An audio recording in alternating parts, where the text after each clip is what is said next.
This is Walt Disney World Today. Give us 5 minutes and we'll give you the world. It's Wednesday, November 15th, 2006, and this is episode number 179 of Walt Disney World Today. I'm Matt Hochberg from MGMstudios.org. Tonight's panel starts with the host of TestaFest 2006 at Mousefest this year, Len Testa, of the Unofficial Guide to Walt Disney World, which is always online at touringplans.com. Welcome, Len. How's it going, Matt? Outstanding.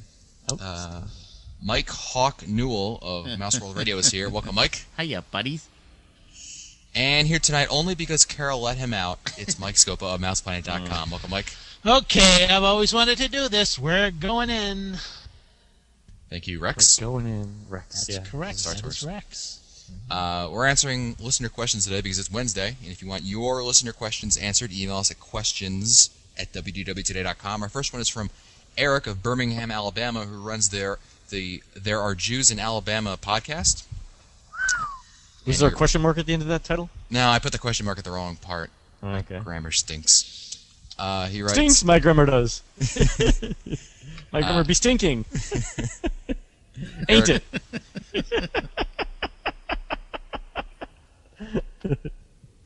Eric writes to Go us... ahead, Matt. I'm not going to interrupt you anymore.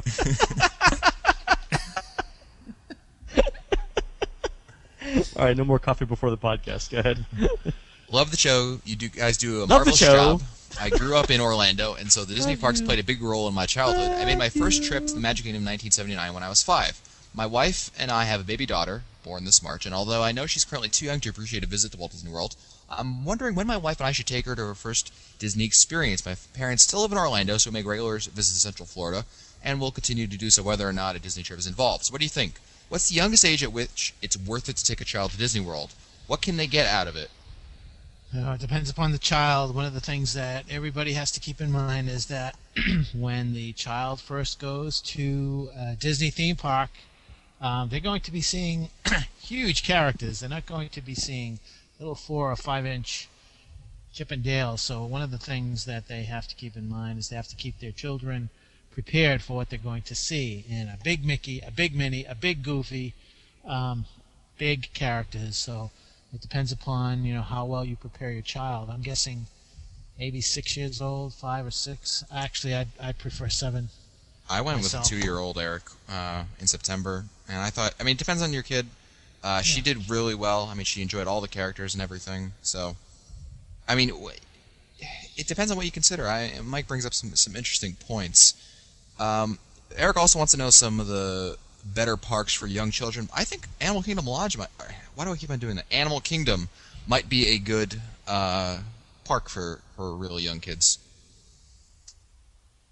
Animal Kingdom wouldn't be bad only because they're probably young kids are used to seeing things like animals, where they might not be familiar with things like Buzz Lightyear, and they'd probably be less intimidated by an animal behind a barrier than they would be by 7-foot-tall wolf. Yeah, plus you have the petting zoo at the conservation station. Right, so that wouldn't be terrible. A lot of I agree with Scopa. We took my daughter for the first time when she was 4.5, and she was a little too young. At 5.5, it was much better, and then at 6, things were a lot better. Our next email is from Chris in Asheville, North Carolina. Go Panthers. He writes, good morning, Matt, Mike, and Len. I'd like to say how much I relish listening to your show. I love Len's humor and laugh and how Matt tries so hard to stay focused on topic. You never released a statement regarding the side effects of your show, though. Just last night, I dreamed of having a Dr. Scopa's miracle elixir with scimitar swizzle, sharing a non-moving elevator full of water with a woman giving me wrong directions to obvious landmarks. What do you think it all means? He's just afraid of heights. Exactly. That's awesome. He writes, I'm planning a surprise trip to Disney World this year over New Year's for my wife and I have a couple questions about that. First, my understanding of how the annual pass and dining experience cards work is the annual pass starts counting the year from the date of activation, and the dining experience card begins from the date of order. Is that correct? It's not even from date of order, because it's when you actually get it. Yeah, it's been pretty good. When I got mine this year, it's funny because when I received it, the day that I received it, I opened up the envelope, and there was my card, and the card had the date, exactly what that date was. So yes, they might post date the cards for the initial receipt. Yeah. I think you got to assume that the dining No, but yeah, I think it starts the day you get it because I remember mine was good July to July, and I hadn't gone. Then I picked it up in July for like an October trip. Yeah, they kind of spot you a little bit of time. But the thing is, it takes a little bit of time to get there, and if you order it last minute, like I did last year, what'll happen is you can actually stop by. I believe it's at Epcot or one of the guest relations desk, and they can actually give you a temporary card.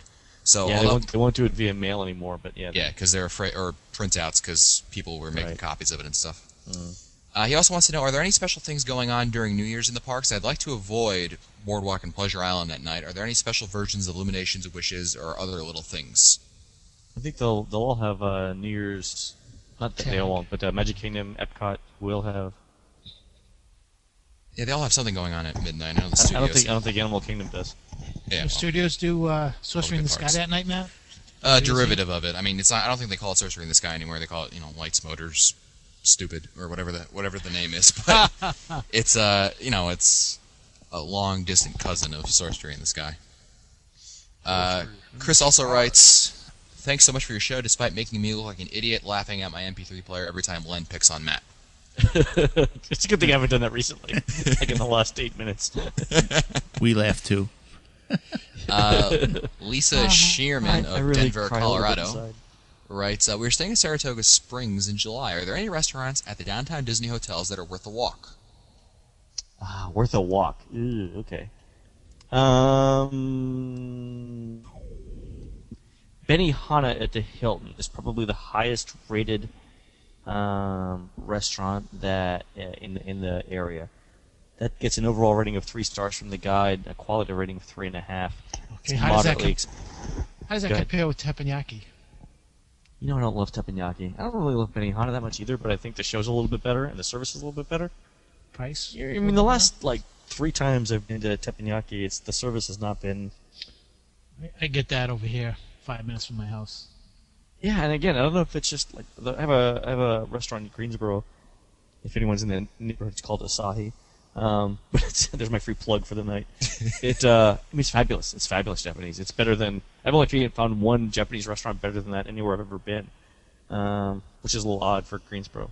But I think Benihana's. I mean, it's the chain, so you probably get a consistent experience. Is it going to be, crazy good? Probably not. But that's probably the highest rated one. The other choice you have is the Outback at Wyndham Palace, and that's not the steak place. Outback, it's another. Another place with a similar name. Right. Yeah. So that's a 2-star rated place. If you're willing to walk to the a little bit farther to Pleasure Island or the West Side, then some other stuff opens up. But there's like Baskervilles at the Grosvenor, but I think that closed, didn't it? I was just looking I at wouldn't it go there up. anyway. Did? It didn't get great reviews. So Benihana is probably your best choice. Great.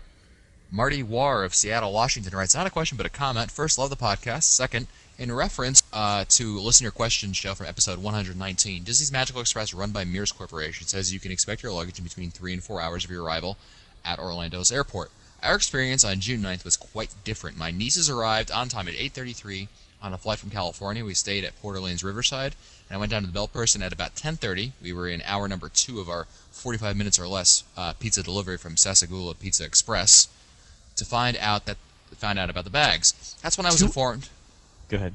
That's when I was informed about the time. The bag showed up at 2:30 a.m. Do the math. If you're flying from the West Coast, don't let Magical Express check your bag. Take the free bus ride. Grab your own bags. What time did the pizza show up? Yeah, 2 hours. What the hell kind of guarantee is 2 hours or less? Where are they flying the pizza in from? No. The pizza is 45 minutes or less. Oh, I think they said 2 hours or less. The dough is still rising, and they start putting the flour and the water together when you order. Yeah, no, they were waiting in hour number God, 2. of that. 2 hours or less. Oh my God. Anyway, what bags? Yeah, I mean, it's just inconsistent. I mean, think about how much sometimes- luggage they move. It's just you can't make those guarantees. Yeah, no, I think, Len, you hit it right on the head. Inconsistent is a good way of putting it. Sometimes you get it fine. I mean, in my experience, I've gotten it in a timely manner, but you hear horror stories every now and then. I'm debating whether to subject Dawn to Magical Express or not when we go for Mouse Fest. When are you landing on? Or when is she landing? Oh, like 10 a.m. on Thursday. So That'll be fine. Yeah, famous last words. We'll be fine. As Don long as loses- that leather tube top makes it, Len, we're fine. Exactly. Well, we gotta. It's all about prioritization. Jennifer Morgan of Annapolis, Maryland writes, my 2 kids and I went to Walt Disney World for 9 days in October, and then we're going again for 9 or 10 days in April. Would it make sense to buy an annual pass or go the Magic Your Way route? My parents have Disney Vacation Club, so we could use that for resorts. My kids are 9 and 6, and we typically visit Walt Disney World at least once a year. Thanks for your input.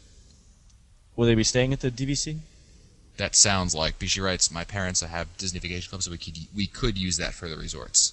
9 days, mean you're right on the cusp of the. You're right on the cusp of usefulness there in terms of the annual pass. Remember we did the Yeah, that show. episode. Yeah, a couple. I'll put a link in the show notes, Jennifer. Yeah, that one just it mentioned. depends on where you're staying, Jennifer. Yeah, if they weren't using DVC, then I'd obviously say Yeah, then go it's a ahead, no-brainer, yeah. But this is a Good point. tough one. Rick Korecki of Estero, Florida writes, hey guys, I love the podcast. My family and I have recently become premium annual pass holders since we live in Florida, only about 3 hours away from Walt Disney World. We've decided to visit Walt Disney World once a month for long weekends. We have been to Walt Disney World about 12 times, but just am now discovering all the smaller rides that we didn't know existed. Sorry, now on to my question. In May, we were in the Magic Kingdom and came across the Jungle Cruise. My wife is a fan of boat rides, so we decided to ride it, and there was no line to speak of. What struck us as odd on this ride is that the cast members spent the whole time poking fun at the ride with jokes and comments about the kind of cheesy nature of the effects. Many of Disney rides are somewhat old and cheesy, but generally the cast members play along and make believe everything is real. When we exited the ride, both my wife and I looked at each other and made comments about how out of character that was. I was wondering if this is normal for this ride. Call me a traditionalist, but it seems when you're in the Magic Kingdom, the magic should not be ridiculed by the cast members. But there's a like, long-standing tradition with the Jungle Cruise to do that. Yeah, it's a good point, Lon. That's Yeah, always that's part of the spiel. In fact, I think during training they give you some quotes to go with, right? Some gags. yeah. It's optional. I mean, every skipper has their own customized spiel, and they can do whatever they want as Right. long as they use accepted, spiels. Yeah, keep it Disney is what they say. But yeah, I mean, Keep it Disney, everyone does it. Yeah. Gabby writes to us she's going to be on the Disney dining plan when she goes down, and we would love to have a late dinner at California Grill one night. I know that counts as 2 table service meals, as well as lunch or dinner at Big River Grill and Brewing Works. Also on our first day, we'll be arriving in mid-morning, so breakfast on that day will be eaten on the road. What do you suggest would be the best way to use and take full advantage of the remainder of our meals and snacks without having to dip into our wallets? If need be, as we're Florida residents, I might just bring for the Disney Dining Experience card, considering that some of us in the party would also like to partake in adult beverages during our stay. All right, you got me confused here because you said Disney Dining Experience, and then you're talking about 2 table services, a Disney Dining Plan. Yeah, or she's is it on. Disney Dining She wants to Experience? use the Disney Dining Plan when she's down there, but she's considering as another option to the dining plan, the Disney Dining Experience card. She's going. Earlier, she wrote a lot here. That she's going to be staying for 5 days and 4 nights. And she wants to know what to do for lunch. She wants to know the best way to use the remainder of her meals and snacks. Assuming, first of all, she wants to eat at California Grill, which is 2 table service meals, as well as lunch or dinner at Big River Grill. Do they take the dining experience? I don't think they do. The Disney No, dining plan. remember no, I don't believe they do. Yeah, because they're not part of. They're owned by a third party, so they don't participate in that. So that's going to be you're going to have to pay that out of pocket, Gabby, or don't go there. I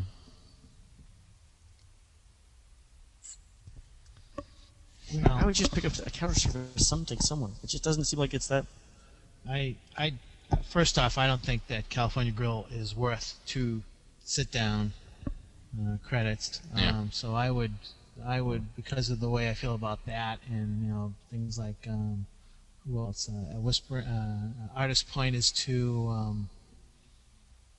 Brown Derby is 2. I forget what else is 2. Chico might be 2.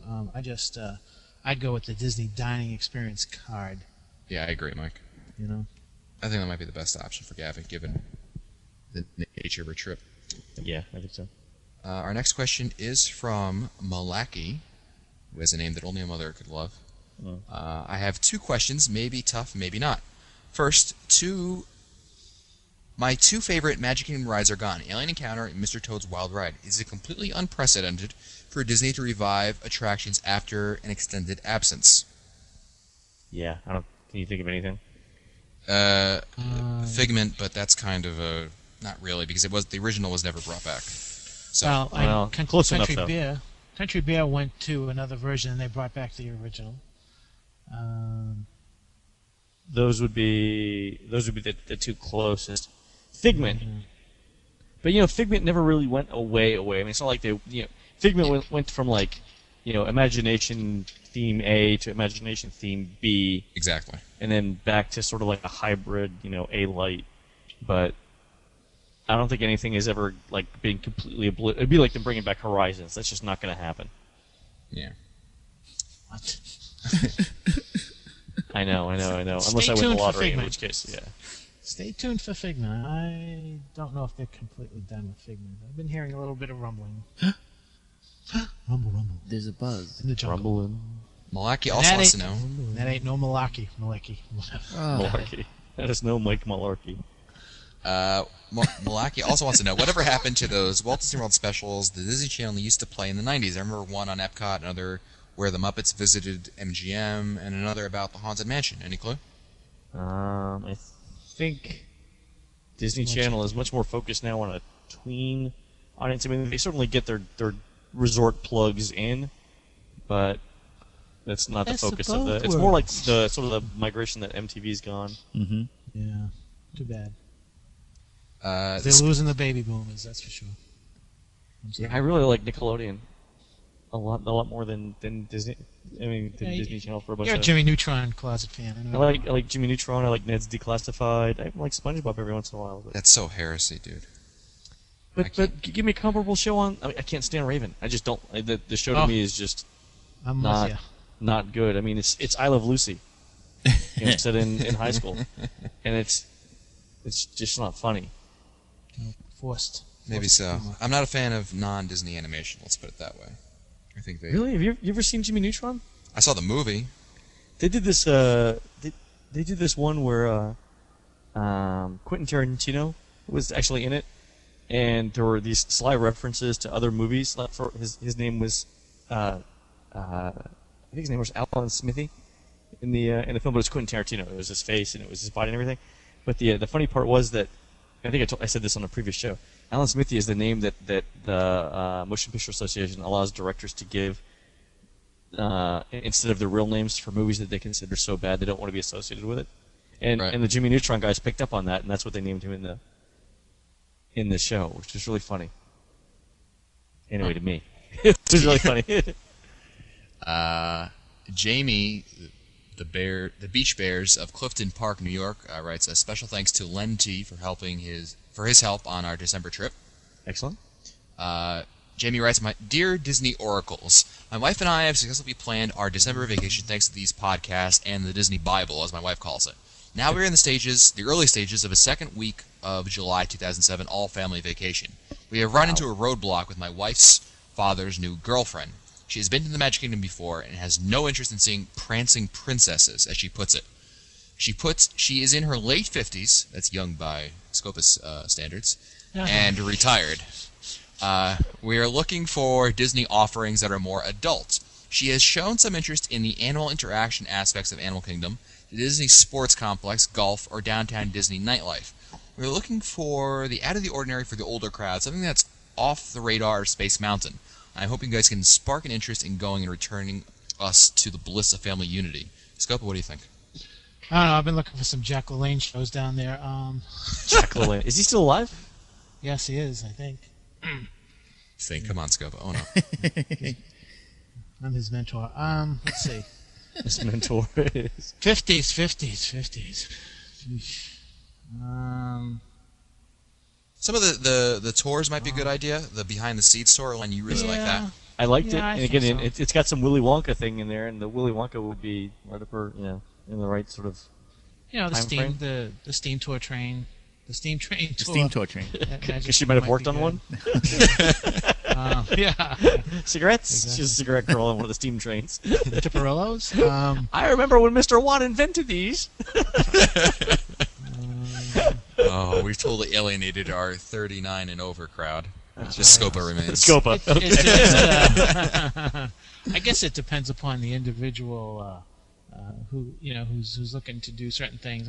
There are some people who would really like to do that steam train tour. There are other people who would like to do behind the scenes or guide. What about the Segway tour? Segway The thing about tour is the behind the scenes good. tour though is that it's cheap. Yeah. Yeah, Segway Well- tour isn't though, is it? No, it's not. Well, Segway Tour is, I don't know, you think that's a little over her head in terms of, like, I don't know, she might, a little too Space Mountain-like? A little too... Did we like Space Mountain or no? No, Was it? no, she wanted off the radar Space Mountain. Oh. I was thinking maybe mini golf. that, or don't they do like the resort tour at like the Wilderness Lodge? Or are we talking about in the parks? I guess anywhere. I mean, whatever. She doesn't have to be going to the parks necessarily. They could be doing other things. How That's about a good option, though. the Dolphins in Depth? Ooh, good idea. Yeah, another good option. That's a really cool tour. Well, if our listeners have any suggestions, feel free to post them in our show notes, and we can help out the Beach Bears in this case. And that's it for us today. Before we go, we would like to also remind our listeners that you can get your Walt Disney World Today merchandise at our website at wdwtoday.com. We've got all sorts of things, shirts, mouse pads, other stuff. Garter belts. What? Garter belts. Very high in demand. And we're coming up with the Dawn Testa line of, 2 tubs. of Oh, clothing. Lord. Well, it was nice knowing all of y'all. I know, and I have to meet Dawn for the first time, so I'm setting myself up for a real problem. Exactly. But This unofficial guide is great to have around the house, but I wish they had something more portable that we can carry around the theme parks with us. Yeah, it is kind of heavy, isn't it? yeah, boy, it really stinks. I hate this book. Funny you should mention that, guys, because we just came out with a handheld version of the website, and it's available at the website called gnomobile.com, GNO mobile MOBILE.com. And what it is it's a handheld version of the website where you can download touring plans and display them on your cell phone. It supports Blackberries and Palm Pilots and I think every major smartphone on the market. The cost is something around I believe $14, and it comes with a free subscription to touringplans.com. It's really neat because you can download restaurant reviews, ride attraction descriptions, height requirements, all kinds of neat stuff. And the touring plans actually come with a little map that'll show you where you are in the park and where your next step is. My prayers have been answered. Exactly. And a couple of quick things. This is a completely new venture for us. So if there are any issues or anything, obviously we want to hear feedback on it. So any suggestions or ideas on how to make it better would be great. But check it out, gnomobile.com. That's it for us today. If you want to find older episodes, read our show notes, or send us your comments, you can visit the Walt Disney World Today website at wdwtoday.com. You can also email us at questions@wdwtoday.com. For Mike Scopa, Len Testa, and Mike Newell, I'm Matt Hochberg. We'll see you on the next show.